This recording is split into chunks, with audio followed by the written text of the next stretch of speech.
Today, we're having a special podcast episode. We're talking with Gustas Germanavicius, the co-founder and CEO of the EvoEstate Platform. EvoEstate.com is a real estate investment marketplace, and Gustas is here to talk to us about real estate and how a real estate marketplace changes the game when it comes to multinational investments. Podcast despre bani. În acest podcast discutăm despre cum facem, cum investim și cum folosim banii. Ne poți susține printr-un like și un share. Asta înseamnă că atingi ușor butonul de like până se face albastru și apoi să-l lași în pace. Dacă îți place podcastul nostru, nu uita să-l trimiți și prietenilor care crezi că sunt interesați de el. Gustas, thank you for taking the time to be here. Welcome. Please tell our listeners who you are, who your team is, and describe the business a bit. Hi, Stefan. First of all, thank you for having me here. My name is Gustas. I'm co-founder of CEO. I've co-founded EvoEstate together with my partner, Odris. Two of us, we are serial entrepreneurs, and we have built and exited multiple tech companies. After our exits, we have got involved in investment space. From Odris' perspective, he has founded his own private venture capital fund, which includes companies like Revolut, Molecule, and Evo, and other 100 million euro European and US-based startups. Whereas for myself, in my investments, I usually deal either with actual real estate, private loans, and I also hold investment advisor license based on MiFID II regulation. So that sounds like a very good mixture of different areas of investments. As you were saying, your co-founder has specific knowledge and expertise and also experience in investing in different, mainly tech companies, correct? Yes. Okay, and you basically bring. Go ahead. But that's not necessarily full.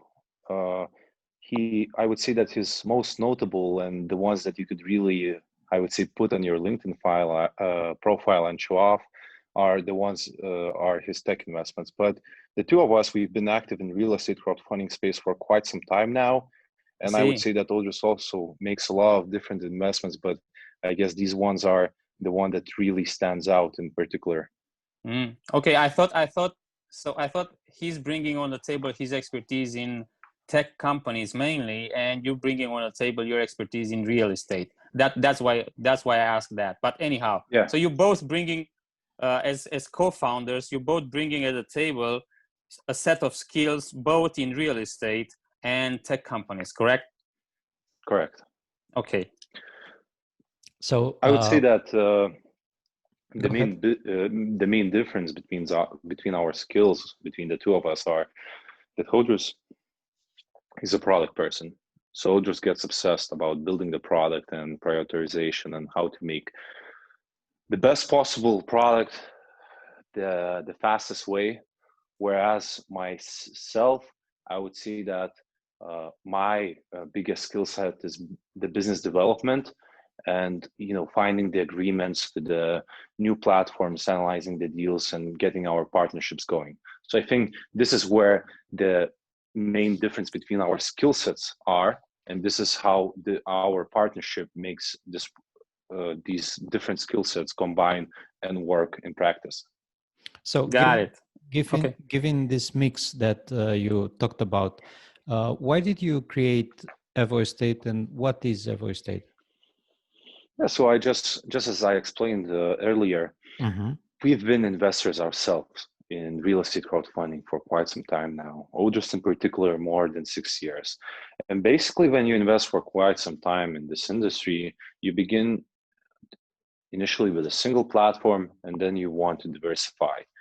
So what we came to realize that even if you consider the large platforms, in reality, they aren't that large. They are doing just single set of type of deals, meaning, for instance, some of them only do fixed interest loans with primary mortgage, others do with secondary mortgage, and they don't really mix their business models or their investments type.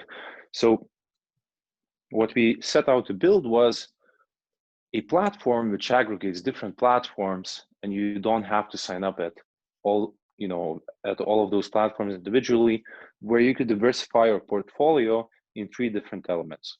So one is the geography, second is the type of deal, because we don't limit ourselves with fixed interest loans, and the third, which is often underlooked, and I guess that some of the people should spend some attention looking at this, is the time, meaning that we don't only issue investment, we don't only help to provide the investors with investments that are, for instance, in 12 months term or 24 months of term.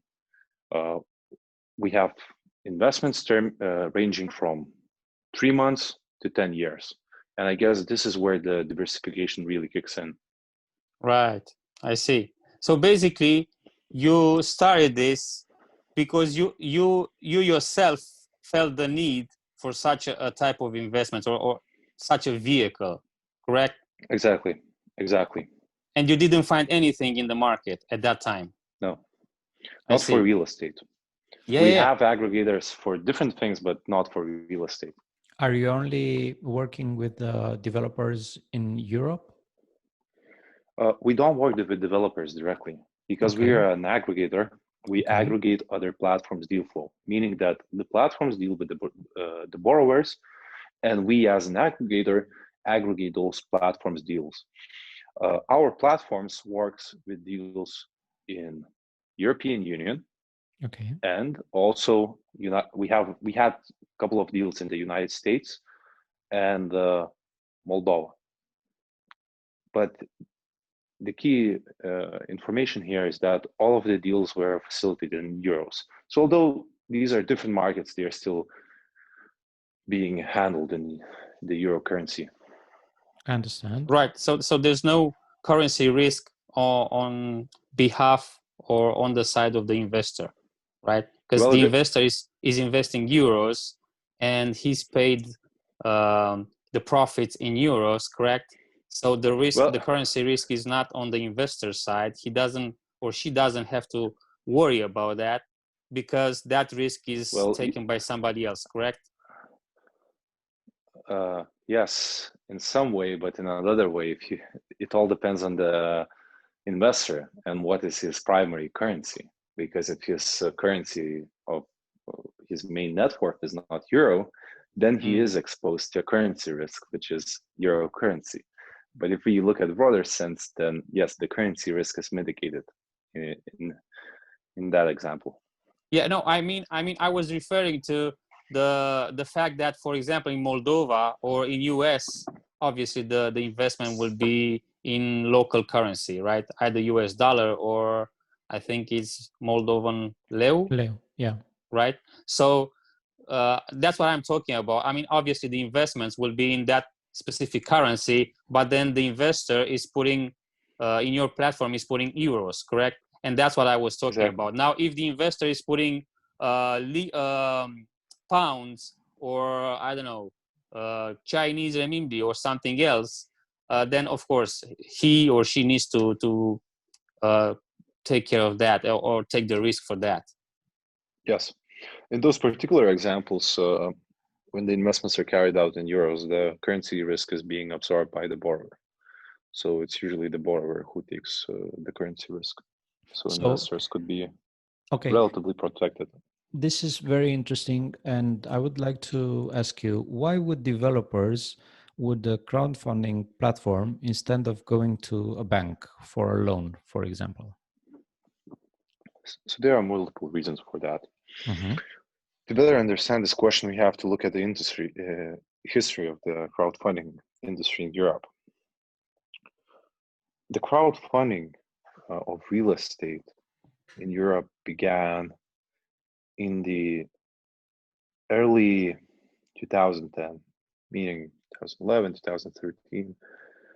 And the reason why it became was that after the 2008-2009 economic crisis, banks became reluctant to issue financing for small and medium-sized businesses. This naturally resulted in lack of financing options for the real estate developers. So if you aren't a large real estate developer, your best option is to borrow either from your network or private investors.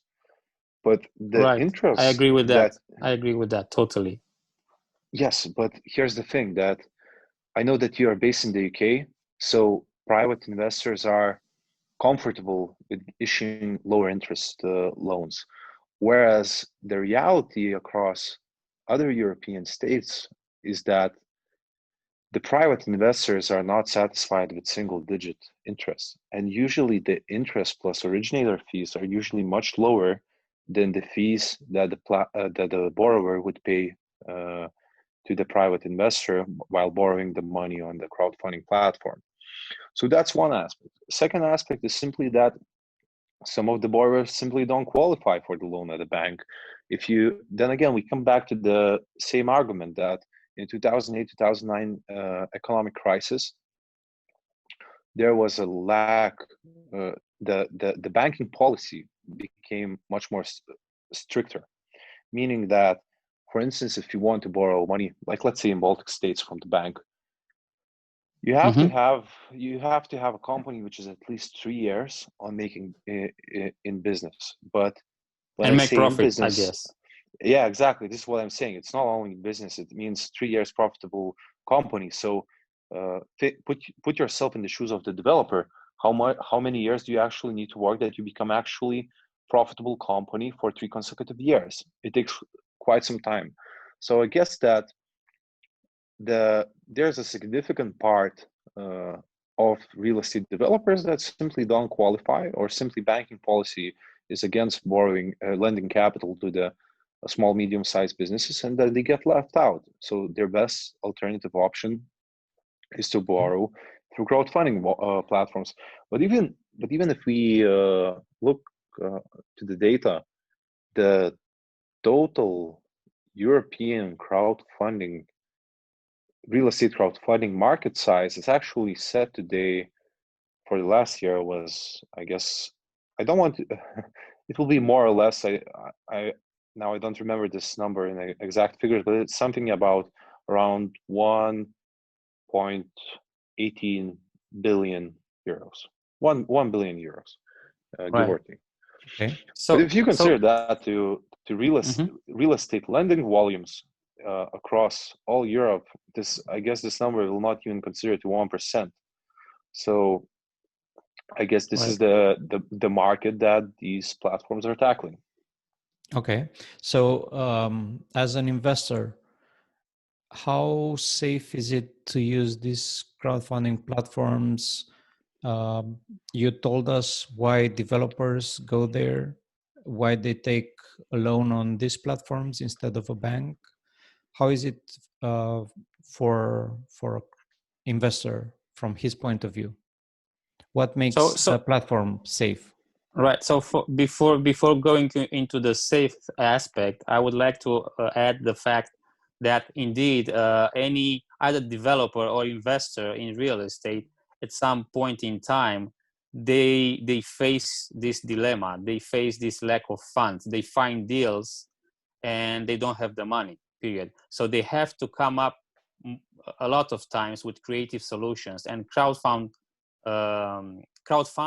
is one of these creative solutions.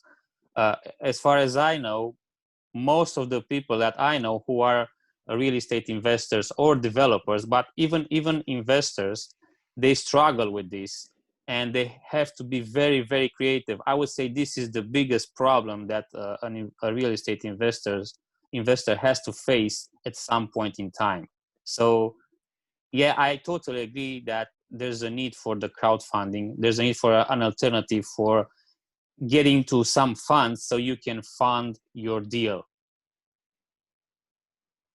Okay, yeah. Also, this makes it very fast to fund, maybe? Is it fast? It's definitely faster than the bank. The bank, I would say okay. it's definitely faster. So I guess if the deal is okay and the documentation is right and there are no red flags, I believe, of course, this data ranges from one originator to another, but I believe that borrowers can borrow money in 2 to 5 weeks term, which is not usually the case with the banks. Yep. Okay. So that's the average time that you're seeing for the deals on the platform. Is that the average time that you see for the deals on the platform, Gustas? This is the average time which we have received from borrowers. How long does it takes for the application to get processed? I see. The real numbers I cannot tell with 100% confidence, just because I don't know what's happening when the borrower applies and until the project gets actually listed on the platform.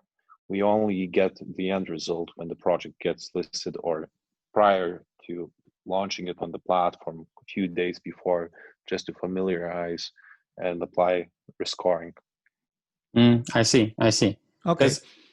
Because you're like the Google of crowdfunding platforms, right? You're the aggregator. You're not necessarily the platform per se, correct?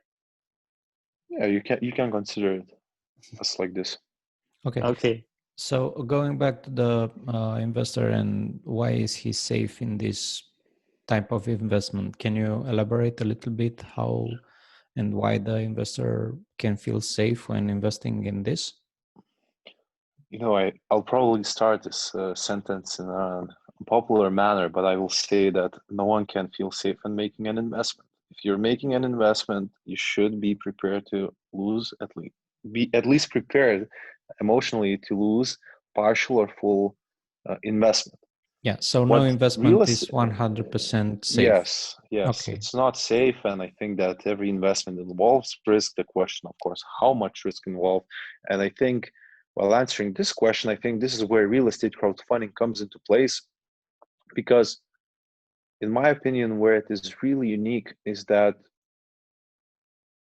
for the first time in history, investors can invest in real estate, here predominantly loans, and get real estate collateral in return as security for such small amounts. So if we consider secured bonds, this is another story, but you have to have a lot more capital to invest in secured bonds. Whereas in real estate crowdfunding, you can start small. What's the minimum? Euros. What's 50 euros? Wow. Just 50 euros on EvoEstate. On other platforms, it can be 1,000, 5,000. What we believe is the power of diversification. Just as I explained at the beginning of our conversation, was we want people to help diversify and learn. So it's like they can invest with coffee money, basically. Yeah, I think yes. Okay. And you told us that they have a mortgage on this? Yes. So in return, in most of the cases, again, we have to understand that real estate crowdfunding is beyond fixed interest loans. But if we take a fixed interest loans, for example, investors in return give some sort of collateral. So in most of the cases, the collateral is in the shape of mortgage guarantee. What it means, it means that when you lend your capital, the capital is lent against the asset. So to give an example, I would say to you, I will give you 100,000 euros, but I want you to mortgage property which is valued at 200,000, which makes the LTV at 50%. The mortgage is registered at a notary, and what it makes in practice is that you cannot sell the asset, you cannot borrow more against the asset or do anything else with the asset. So although you are the owner of the asset, it makes very easy for me to repossess the asset from you in terms when you fail to meet your financial obligations to me.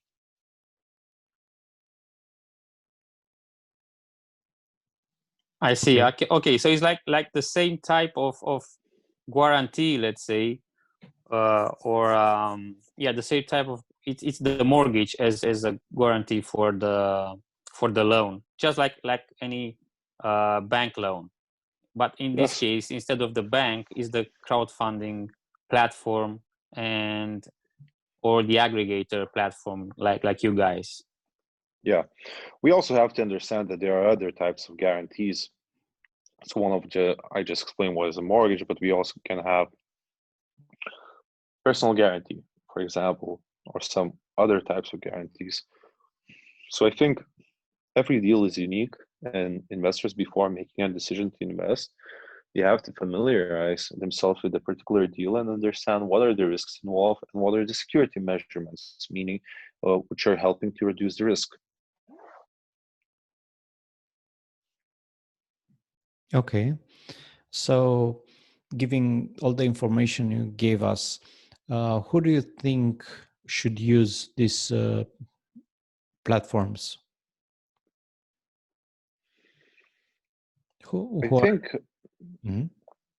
I think like if we look just at our if we look at demographics of our clients, I would say they are very broad. We are starting with very simple everyday people, someone who are teachers or teachers in, for instance, in Germany, teachers in Romania, and then we go up to investment bankers, lawyers, and business owners. I would say this product is easy to understand for everyone. The question is how much of your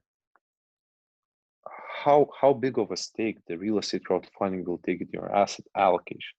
I guess this is a better question. As an instrument, real estate crowdfunding is a great tool to diversify your portfolio. With real estate, then the question is how much do you want to be exposed to real estate? I think this is the one question. I myself, I guess I'm a wrong person to answer this question, just because we have skin in the game on EvoEstate, and I'm too much exposed. I wanted to ask you what this skin in the game is that I can see on your website. Yeah. Can you talk a little bit about it, please? Sure. So the skin in the game means that so basically, if you go to EvoEstate, you can see projects which are skin in the game and others are not skin in the game. So when we have projects skin in the game, so these are the projects where I and my co-founder Audrius invest our personal capital, usually starting from 1,000 euros. And we believe in things that we are doing, and we're willing to share the risks involved. And I always like to say the saying, would you eat at the restaurant where the chef doesn't eat his own cooking? Probably not, right? Probably not. That's a good one. I really like that. Thank you. So this is our philosophy, and this is how we operate. So just because we have the skin in the game, I guess today it's a bit over 100,000 euros. So as I explained earlier, like I'm probably not the best person to tell how big of the asset allocation one should put, just because I'm a bit too overexposed. But I believe that for us, this is the way to go, and I think that when one has skin in the game, he makes better decisions, and not short term, but long term. And I guess what we're doing here, we're not building EvoEstate for 3 years and then exiting the company. I guess this whole company is being built for 10 years and more. At least these are the ideas that we share today with my co-founder, Audrius.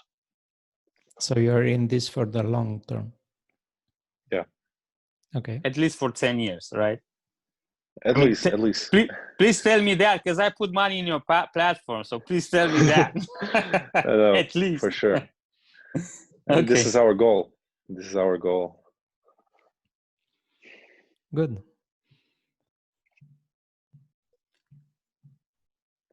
Okay. No. Go ahead. Continue.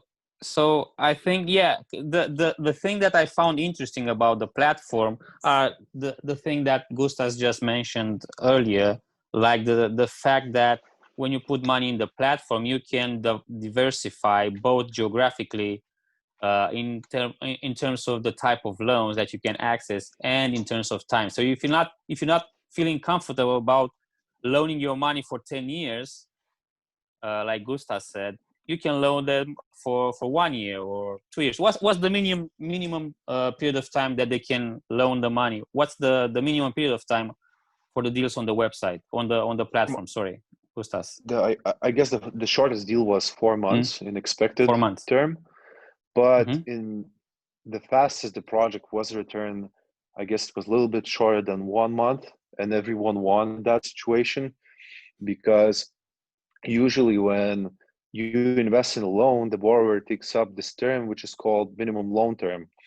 So it's usually something like 3 months. If we consider like 12 months loan with expected term, it usually has a minimum 3 months term. So what happened in that case was that the project had the project had annual interest rate of 12% throughout 12 months. When the project was returned after 1 month, the originator had applied 3 months interest just because it was returned early. So we ended up with the annualized return of above 30%. Okay, and that was only in 1 month. A little bit more than 1 month. Okay, I think like roughly 6 weeks. We actually share all this data, so we are transparent about the track record of our originators. So if you go to EvoEstate.com/repaid, you will see all of the projects that have repaid on EvoEstate and what was the expected term and what was the real term, like in how fast was it repaid, and you will see the expected annual return rate and you will see real return, because different originators interpret the word return rate differently and how they calculate it. Like, for example, some of them only calculate the return rate or the interest rate from the moment when they finally mortgage the property. How we measure the real return is when the project gets funded, and from the next day we begin counting the real return, meaning that in some of the cases some originators pay actually less than what they promote, and in other cases they actually pay out more than they promote. So this all data can be found on our website very easily. So basically all the data is available on the platform, right, Gustas? Everything is available if somebody is going to your website. And can you repeat the website, please? Yes, so all the projects repaid data could be found on EvoEstate.com/repaid, whereas our originators data, where you can find all data, how much projects were funded, how many projects are late, and how many projects are traded on the secondary market, could be found at EvoEstate.com/originators. So we are very transparent in terms of data and the performance of the projects. So even if investors look at individual properties, they can see whether it was paid, the interest was paid on time, or whether it was late, and what is the status today, if it's already in grace period or late to repay the loan. Right. So you mentioned something that we didn't talk about, right? And that's secondary market. That's something quite not unique, but that's something that you cannot usually find when you go into crowdfunding platforms. Can you talk a little bit about that? Sure. So I would say that only very few platforms in Europe have it. Secondary market is a tool which enables investors to sell their investments prior to their maturity date. So just as you explained before, like some of the investors don't want to commit their capital for 5 or 10 years. So they can make those investments, start generating interest or return, and later when they need capital, they can simply list their loans on the secondary market and sell them prior to the maturity date. I guess I can say that our secondary market is very liquid, and that's not just a marketing statement. If we look from a logical perspective, we help to finance between 20 to 30 real estate investments every month. What it means in practice is that out of those 20 to 30 projects, not every investor makes an investment in every single project. So when you want to sell it, there's probably a higher demand for that project than the supply. How it works, if you're using the platform, you just simply go to your portfolio, see your deal, which you want to sell, press the button, sell on the secondary market, and you can apply a discount or a premium. So this applies the price which you sell your investment. Either you sell it cheaper or more expensive. And looking from the buyer perspective, because I just explained how to sell it, but if we look from buyer perspective, sometimes it makes sense to pay premium on the investment. And let me elaborate in this particular scenario. Not all projects pay interest monthly or quarterly or biannually. Some of them pay at the end of the project. So if we take an example that the project will get repaid in 18 months with 10% annual interest, so you will end up with 15% interest, and someone is selling that investment 10 months already into that project, and you can find that in the project updates, it looks like a investment you would want to make, you can already pay, even 5% premium, because you will end up earning even more than the project is projecting. So I think this is, as you said, this is a rare tool across platforms, and I guess that some of our users are still learning how to use it and how to apply different strategies of using it. Yeah, I think the main advantage of having a secondary market is that the fact that this provides leverage or freedom to the investor. If something happens, if the investor has some problems and they need to exit that deal or a deal on the platform, they can easily do that by going to the secondary market, correct? So they can go over there and sell some deals or that deal because they need the money for something else or because whatever. They found a different deal or something else. They had to make another decision. So it's a quick way, a quick exit basically from a deal that they made in the past, correct? Yes.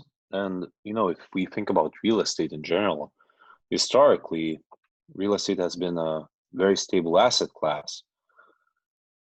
And usually the liquidity was the price to pay for the stability. And we are changing this with our secondary market, meaning that investors can still make stable, relatively safe investments and have the possibility to exit them at any given time. Right. The scenario I'm looking at, for example, is that you put your money in a deal for 10 years, and then after a couple of years, you change your mind, you find a different deal, you want to use a different vehicle, whatever, you want to make an exit, right? You want to exit that deal. And the secondary market provides you that option to exit the deal whenever you want. So I think that's why, from my perspective, at least as an investor, as a potential investor in this kind of platforms, I think this is the biggest advantage of having the secondary market, the options that this tool is offering, and the freedom, obviously. Yes. And I also would like to say it's pretty cheap to get out of the deals, because if you have a building, for example, or an apartment, and you want to sell your apartment, let's say you find a person that is willing to buy it, so there is the liquidity there. But when you start the process of selling or buying, there is some associated cost, and we don't have that much cost in the secondary market, right? Exactly, especially if we consider Spain, for instance. So in Spain, if you want to acquire a property, like let's say in Catalonia, you pay 11.5% acquisition taxes. 11.5%. Okay. And that doesn't even include notaries. That's just the tax. So you add on top notaries, you add on top brokers' fees, and you will end up with 13 to 14% fees. Okay, so you don't have this much overhead on the secondary market. No. Yeah. No, you don't have this mainly because you're using because of this thing of using the crowdfunding platform as a way to finance the deal. That's one thing. And second, because you can sell it on the secondary market. Now, I don't know, are there any fees, Gustas, for the secondary market? Today, we are not charging any fees on the secondary market. So we are the only ones in Europe that are still not charging any fees. When we set out to build EvoEstate, we thought, just as what I explained earlier, liquidity shouldn't be the price for the stability. We'll see what will happen in the coming year, but as of today, it still remains free to make either buy or sell investments. It's free of charge. Right, but even with the fees, those would have been the only fees that somebody would have to pay for exiting the deal or for moving basically in and out of the deal. Yes. Okay. Gustas, thank you for joining our podcast. It was a pleasure talking to you.